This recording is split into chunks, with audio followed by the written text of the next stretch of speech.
Oh, someone new's there. The guy that was there left.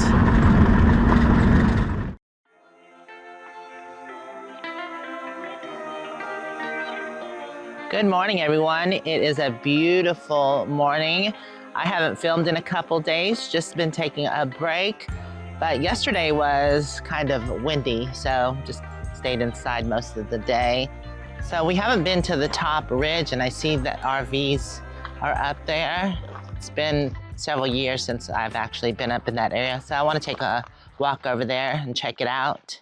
Y'all puppies want to go for a walkie? Walkie? And then we're going to go check out some other camping because our 10 days here is coming to an end. It's been lovely, other than the windy days, but you know, you got to expect them here in Arizona. They do have windy days. But yeah, so I think we want to go check out the BLM where we camped a couple years ago. And I know Fortuna is closed, but I still want to just go see what's going on in that area. You ready, Moo-moo? Huh? You ready? You ready? Oh. Right.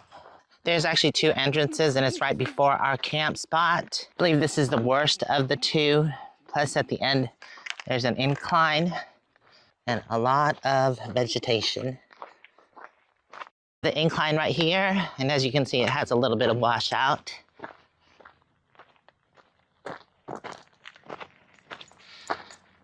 Where the other road seems more maintained and is slightly sloped. There's a narrow road that goes along the canal, and then it dead ends right by a tunnel that's in the water. It allows the water to flow through. I think the tunnel was built in 1939. I don't know if you can see that white van in the distance, but the campground goes from there and then comes around to where we are. Like I mentioned, I was here a couple years ago, but I think it was more like 3 or 4 years ago. This is the canal that comes from Imperial and the Colorado. I showed it further up. Looks like a nice steady flow, not too strong of a current, but here's an empty camp spot. I think it's all empty down here. Oh, nice. We could come camp here for a day before our time is up. Seems like a lot to have to pack up and move. I mean, our spot is fine until it's time to go. This is where it ends, and the last spot, which is empty. I don't know if you can see that, but there's the tunnel right there. And it's a pretty long tunnel. I think it's a couple miles that goes under all this rock. My friend Chuck looked it up. Very interesting. I think it was one of the Mitri brothers that dug it out. I don't know how he did it, but it was in 1939. Jeff just noticed that it doesn't end there. There's a road that comes down and it comes across here, and there are more camp spots over here. I think it does eventually end though. And this is spanned, and like I said, during a certain part of the season, this is usually completely full. Oh, that breeze feels wonderful. It's definitely a beautiful day today. All right, I think we're gonna check out the other side of the campground and then get on the road and see what's happening at that other BLM spot and also Fortuna Pond. So I think there's actually a third road I wasn't aware of. This one here, and that leads down to the front as well. It's another exit, and there's also a camp spot there. Yeah, usually later this season, this area is completely full and rigs are side by side. More camping spots here. This is the other exit or entrance. Oh wow, look at that big fifth wheel. And, oh, they got a bumblebee. Just like mine. That I don't take with me anymore. If you follow that around, there's more camping that way. But I think it kind of curves around and ends. It doesn't go any further than where the white van is. Well, that was interesting. Definitely like seeing that again. And I don't know, we have a couple days left here, so we might go over there. But first we're gonna get on the road and head over to Fortuna. I think this is our turn right here.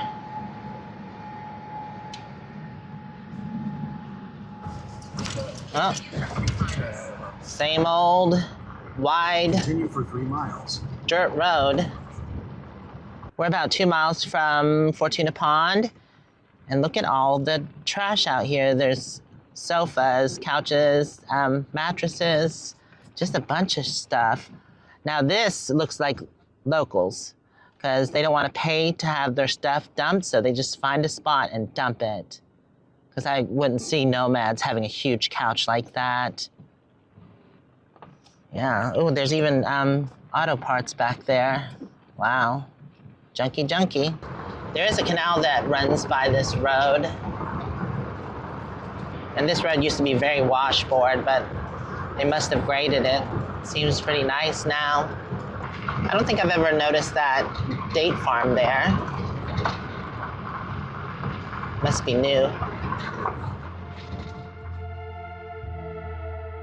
Really interested in seeing what Fortuna Pond looks like now. It was an awesome camping spot. It was very small, but unfortunately, I think people abused it, and that's why it did get shut down.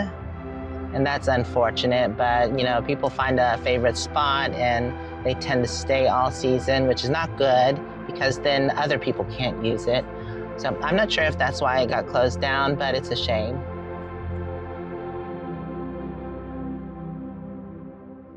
There's another entrance right down there, but we made it to the first entrance. I thought they might have blocked it off, but I think it's still available for day use. They just put a no camping sign here on the board. Well, it's still as beautiful as it ever was, but now it's just for fishing and day use. Another no camping sign, community fishing water. They tell you your daily limits here, but they put rocks all along where the camping area used to be. So this is all blocked off now, probably all the way around the pond. Isn't that beautiful?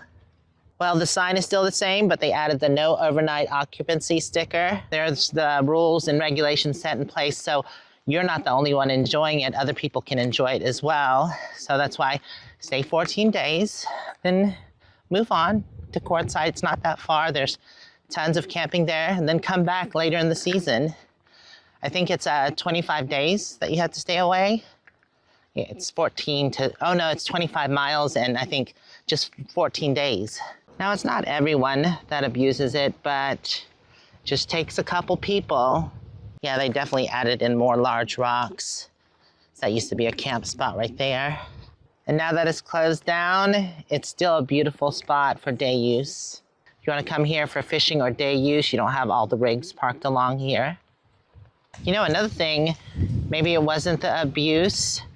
It could have been that the locals started complaining because all this was filled up with RVs. So there were no spots for fishing other than that island right there. Yeah, it was limited for day use. So I know some of my friends and other people, their reasoning is they just don't want to have to move every 14 days. If that's the case, I mean, right now, the LTV is only $180 for the season. If you don't want to move, that's actually your best option. Yeah, what a peaceful day at the pond. There's a couple people fishing. And ducks, or actually those are coots. Inner side of the road along the lake all day use. Yeah. Camping over on the other side. Right, not right at the shore. Yeah, they could have done that. Jeff was saying, oh, Roadrunner. He was just booking it. I agree with that. They could have done perimeter parking so you can still get to the lake or pond, but just not right at the pond. Because like I said, when you have a bunch of RVs in here and someone's trying to fish, they don't want to come into your camp. So it just makes it for a difficult situation because this spot is a popular fishing hole. Bureau of Land Management, BLM. So this is part of the BLM, but also, like I said, a community fishing hole. I think this is the quietest I've ever seen this place. It's kind of strange. This is where we've camped before. A while back ago. It was on this side of the pond. It's a nice big open area. I believe everybody's getting packed up. And the group that was here before us is getting ready to head out. Such a beautiful spot here. This is Fortuna Pond. Look how beautiful and relaxing that is. We've actually been here a couple days and I haven't filmed. I've just been enjoying myself. It's weird they didn't block this off. More no overnighting here on this side.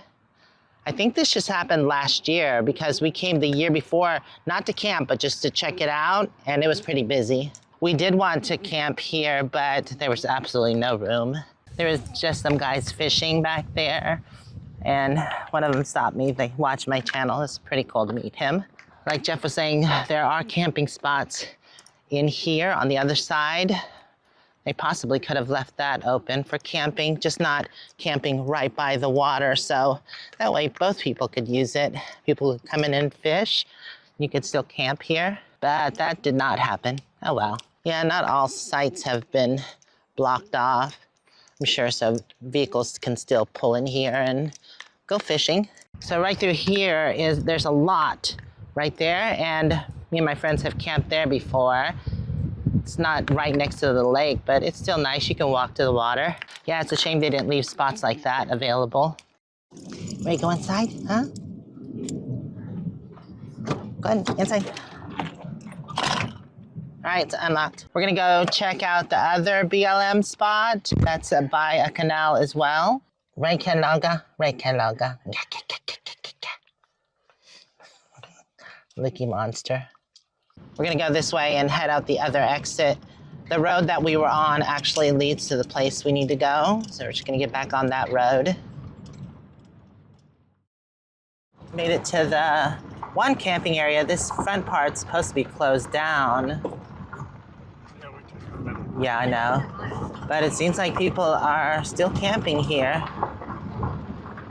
This is actually not BLM. This is private and state-owned land, or all the front area is. You're not supposed to camp there, but people still do, as you can see. If you follow this middle road around, it leads to BLM. There's nobody up here. I guess they're just camping in that back part. Oh, there's the train. Entering public lands. This is where the BLM starts. This spot's usually really busy. I mean, it's no secret. It's pretty busy.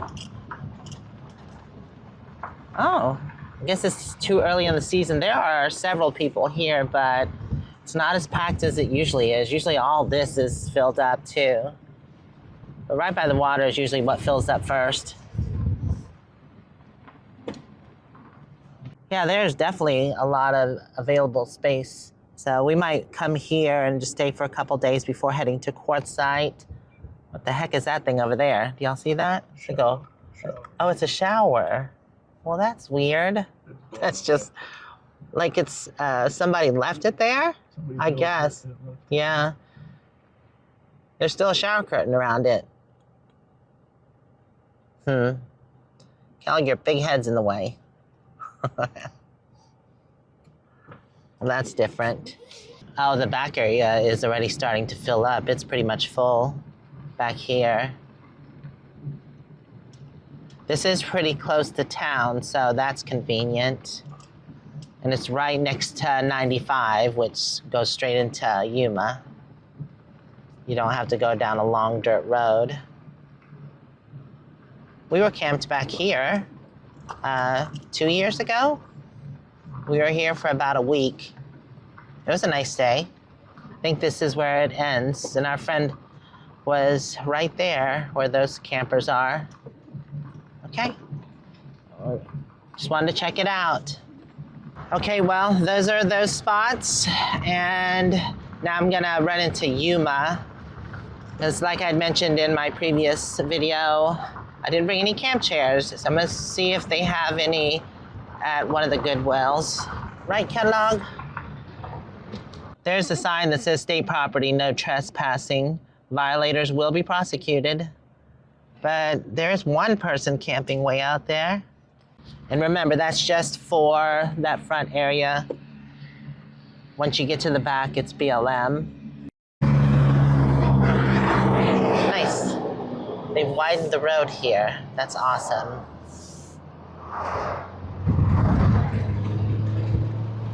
There's a VFW. It's definitely not as busy as it normally is, but it might be a little too early in the season. Oh wow, the parking lot's packed though. They must have some kind of event going on. All right, well, I made it to Goodwill and I'm obsessed. I already have a cart full. It's just some throw pillows for the bedroom. Look at this gold one, isn't that cool? Very disco. Then I found a filler because my cover that was black and sequins like this that Nicole gave me still needs a filler. And I found one for $3 and it's down, so that's awesome. And then I saw this picture here. It's kind of old world. I think I have a spot for it, but I have to measure it and see. It might be too big or long. One of the employees was nice enough to lend me a tape measure.